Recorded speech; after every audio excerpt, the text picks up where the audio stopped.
This is the meeting of the Berrien County Personnel and Human Services Committee. Present in the room is County Administrator Brian Scott, HR Director Shelley Jasper, and Veterans Director Lee Lowe. And I guess, Nikki, you can go ahead and do your thing. Nikki, you there? Yep. Thank you for accommodating my schedule here. I do want to talk with you first and explicitly about resolutions 313 and 314. They do make sense to discuss in tandem as they are related. Resolution 313 is for the acceptance of some additional funding that has been awarded to the health department for COVID-19 response activities to the tune of approximately $940,000. This money is specifically earmarked and restricted for the purposes of case investigations, contact tracing, testing support, violation monitoring, and infection prevention, all related to COVID-19, and it is for fiscal year 21, which starts October 1. We are currently engaged in all of these activities, as I know you've heard through our throughout the updates throughout the course of the pandemic. These are things that we are doing, and they are essential to control of the epidemic and to try to slow and maintain a slowed level of transmission in the community. However, we have, in my opinion, we do not have enough capacity to do all of these things well, particularly when we're facing some pretty strong headwinds, just in terms of things that we need to be doing as a department. We know that we have additional immunizations that for going back to school. There are many children in the county that are behind. August is always a very busy time for administering more vaccines. We have to do influenza vaccination, and at some point there will be a COVID vaccine, we're told. And so we're prepping for mass vaccination of the COVID-19 when that becomes available. We are needing to and continuing to operate many of our programs. So having these resources come to our department awarded to us from MDHHS as part of CARES Act funding is really, I think, a blessing to our department, because it would enable us to hire more people to help us perform these activities to the level of quality that we need and I believe is appropriate in this response. So the accepting the funds is resolution 313. In resolution 314, this is where we are requesting a board approval to add 9 full-time positions to our staff complement that would be funded by this money that is under consideration in resolution 313 to perform the activities that funding must be spent on. These positions, there are 4 different classifications we are looking to hire. One is 2 FTEs of a disease intervention technician 1. These are people that are doing contact tracing. We're looking at 3 FTEs of a disease intervention technician 2, which those are individuals that have a slightly more higher qualification and skill level to do COVID-19 case investigation, as well as some contact tracing. And that is where we need more depth in the case investigation side. We'd also be looking to add 3 FTEs of special project health coordinators. This is an existing classification that we do have currently filled in places in our department for doing coordination of activities.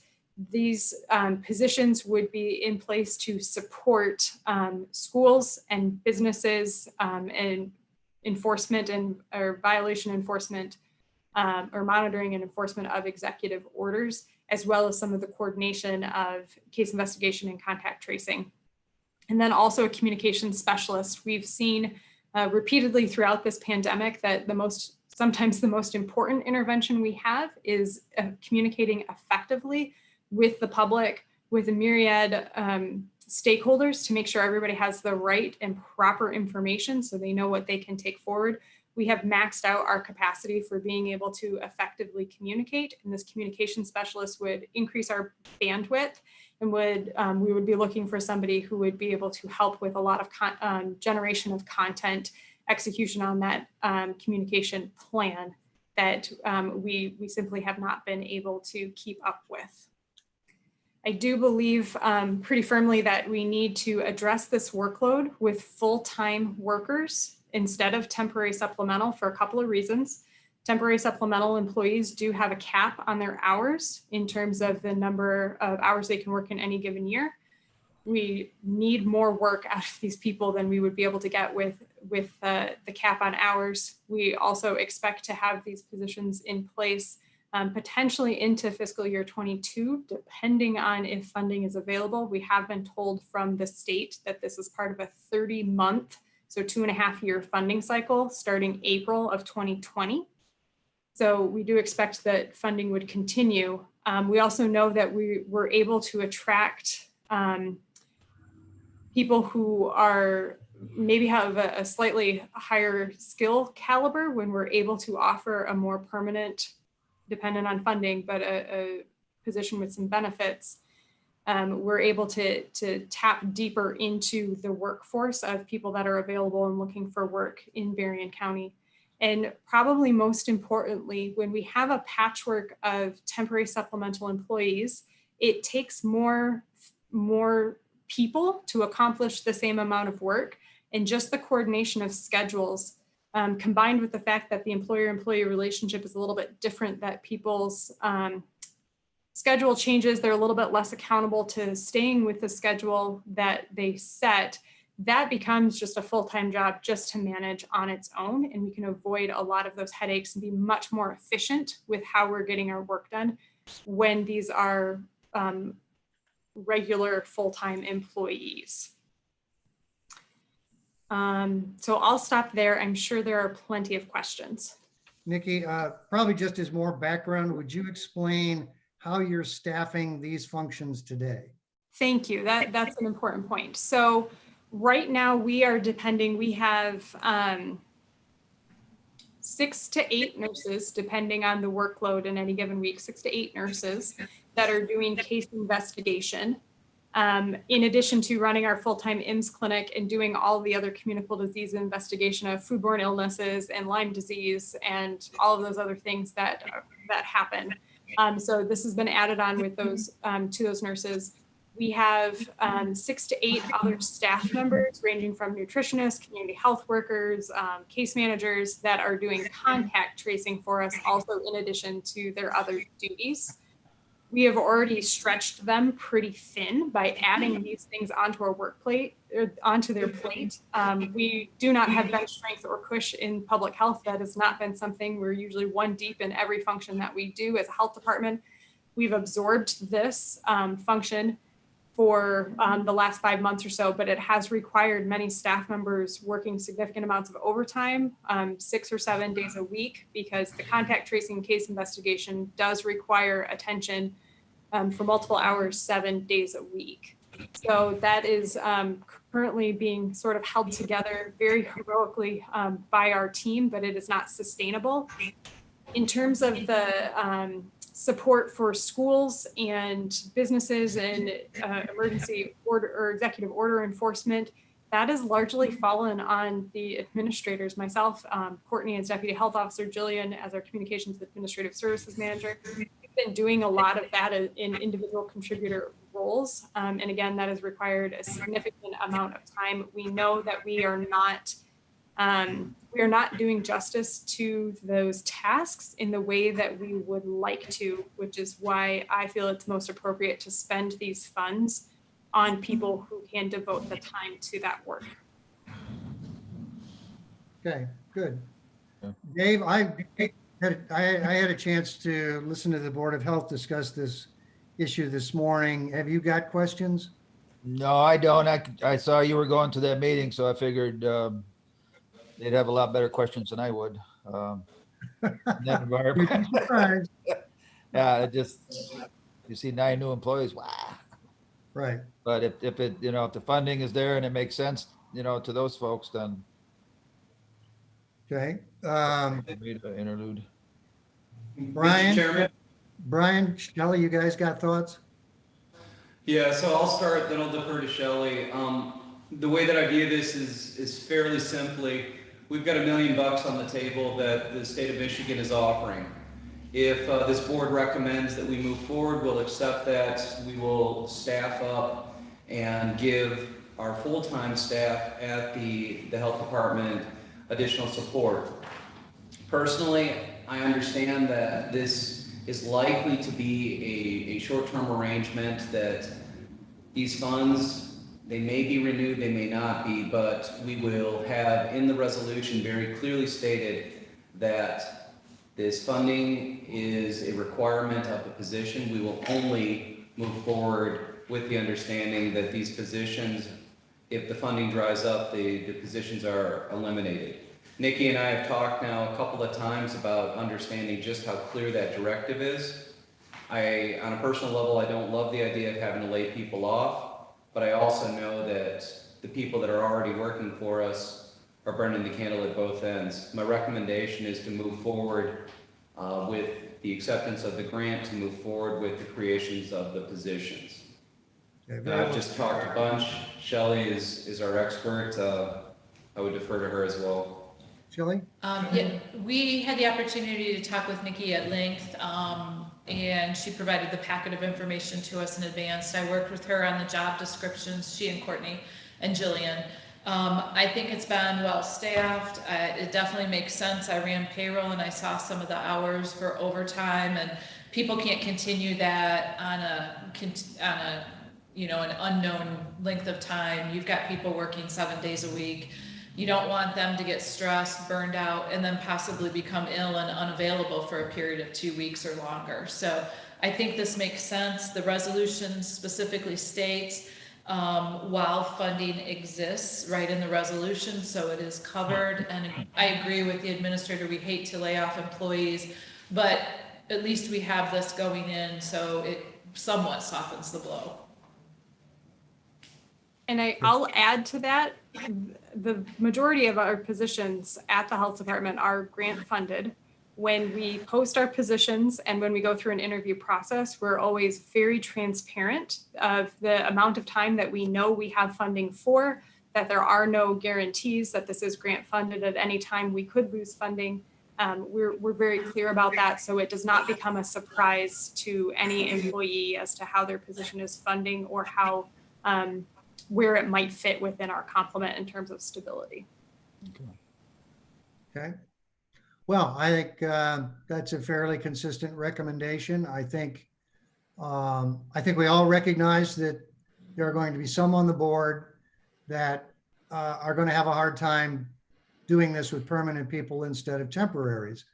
So I guess I will, along with Dave, support the resolution going forward to the board. And I assume this is tomorrow? No, these are dated for the 13th. Okay, so there's a little time there. Yep. And probably during that time, we need to do a little informal polling of the board to find out how much of an issue this is going to be. We can talk about who and how to do that very informally. Because if in fact it's going to be a contested issue, I would certainly like to at least offer the opportunity to Nikki to be able to articulate it, because she will do a much better job than any of us. Mr. Chair, Yeah. assuming that you are ready to recommend this, I'll start working the phones prior to the meeting on the 13th. I should have a pretty good understanding of how much opposition there could be. And I'll work directly with you and with Nikki to make sure that you're not surprised by any concerns. Oh, boy. Don't be surprised. You caught my catchwords there, Brian. Thank you.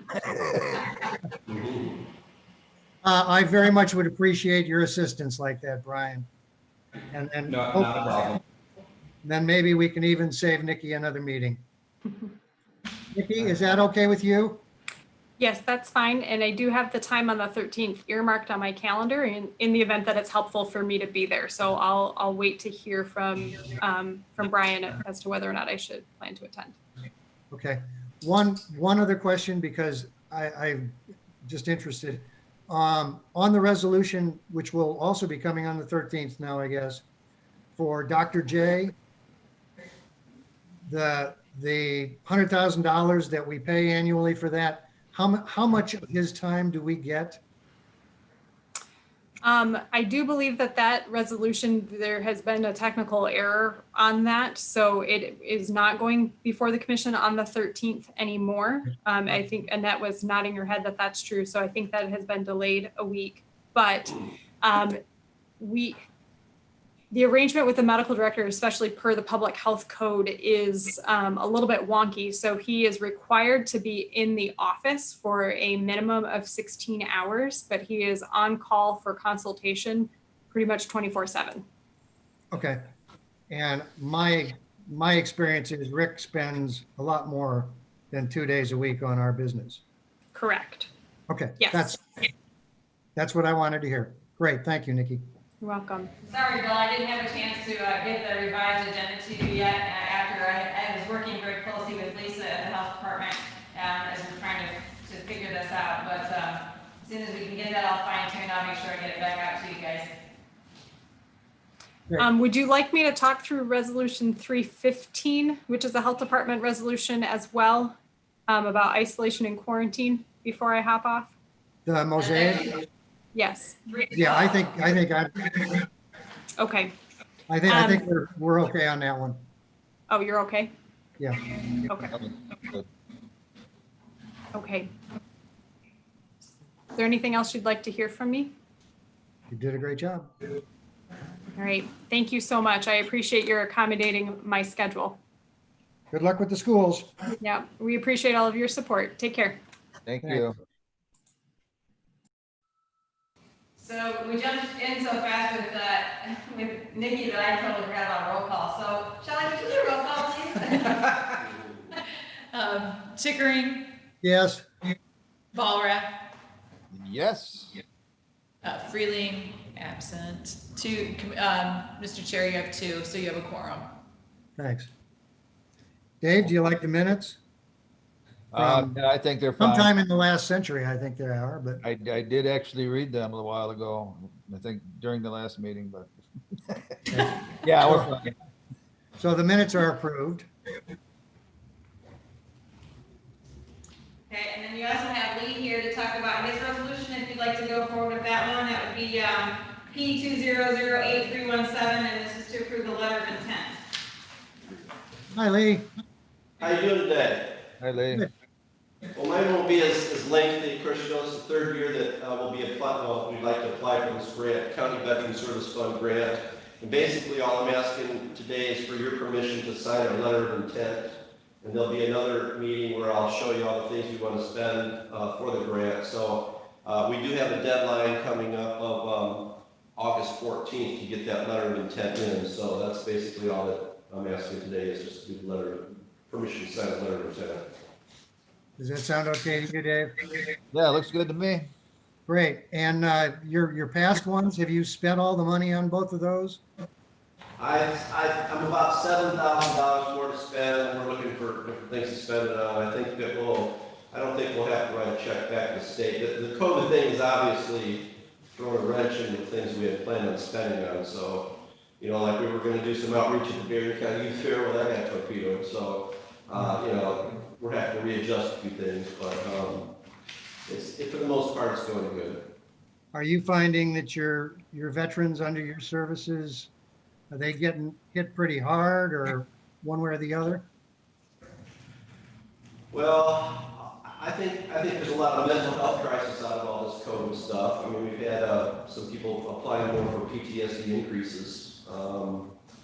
But on the whole, everybody is kind of staying where they're at. Our numbers are way down. We were trying to do everything by phone and email and trying to limit personal contact, but every veteran that's contacted us, we've been able to help.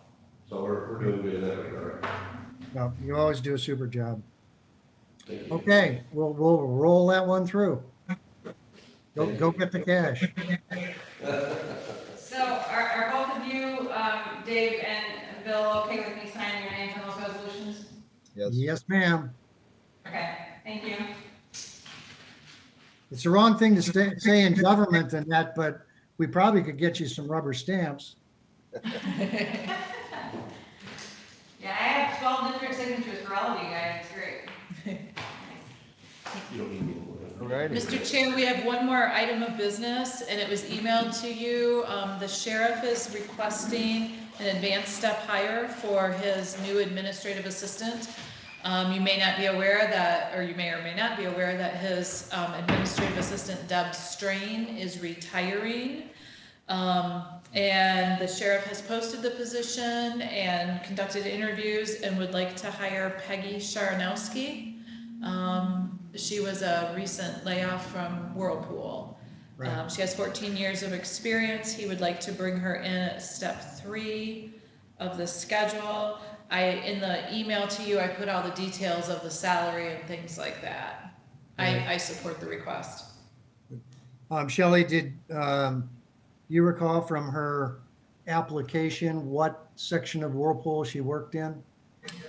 I don't, I'm sorry. Okay, it's not critical. Well, I have to say my experience a long time ago, the admins out there are exceptional. Yeah, maybe 2 or 3 notches below in that, but still real good. Hey. So I can support that. Dave? I'll support it. Besides, sheriff's got a gun. We always like to agree with him. Yeah, it's agreeable. So let's get that one done too.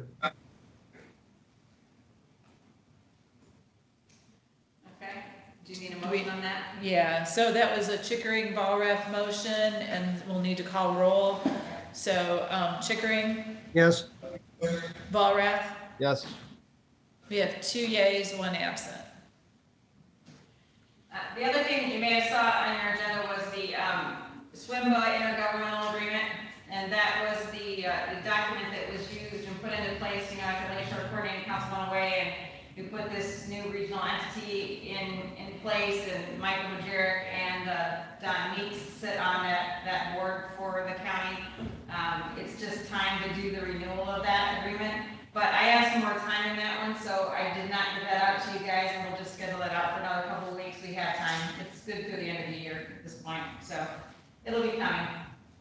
Well, I'm trying to think, and help me, Dave. Are we parent committee for SWIMBA? I mean, we have the local mental health group, but I didn't think we had SWIMBA. Yes, you do. They're Okay. together. Yeah. All right. That's fine. We don't talk about it much, but All right. I'm checking for public comments.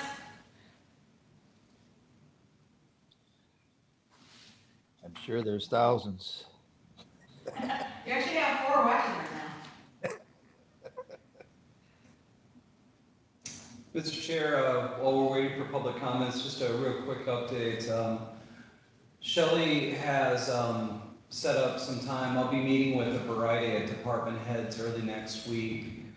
The purpose of the meeting is just the various school districts across Southwest Michigan are finalizing their plans for return to school.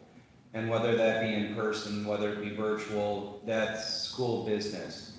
What we anticipate is we're likely to have renewed requests for leave time, for work from home time, etc. We're getting these conversations going with our various departments, knowing that as the schools districts are finalizing their plans, we're going to have a variety of staff that are going to be impacted just due to what will likely be a whole lot of at-home virtual learning. I don't have anything to report at this time. I just wanted this committee to be aware that we see what's coming, and we're trying to get in front of it and starting the conversations with the Sheriff's Department, Health Department, County Administration, courts, etc. That's very good foresight, Brian. We got to try to make things as consistent as we can across a lot of disparate groups. So that's going to require a lot of thinking and implementation. So great work. Well, the nice thing is Nikki left this meeting to go meet with the superintendent, so we should have a better idea of what to expect across the county. Right. Right. We Interesting. have no public comment. Those are my comments, sir. I've got nothing else. Okay. Just back to you, we're set for committee on Friday. Yes, sir. Okay, thank you. Okay. I don't have any public comments, so I guess. you're Well, good. I think we were very efficient. That kind of meeting. All right, everybody ready? We are adjourned. See you on Thursday. See you tomorrow. What's tomorrow? Oh, my God. Fired up, Dave. Time flies, baby. Thank you all.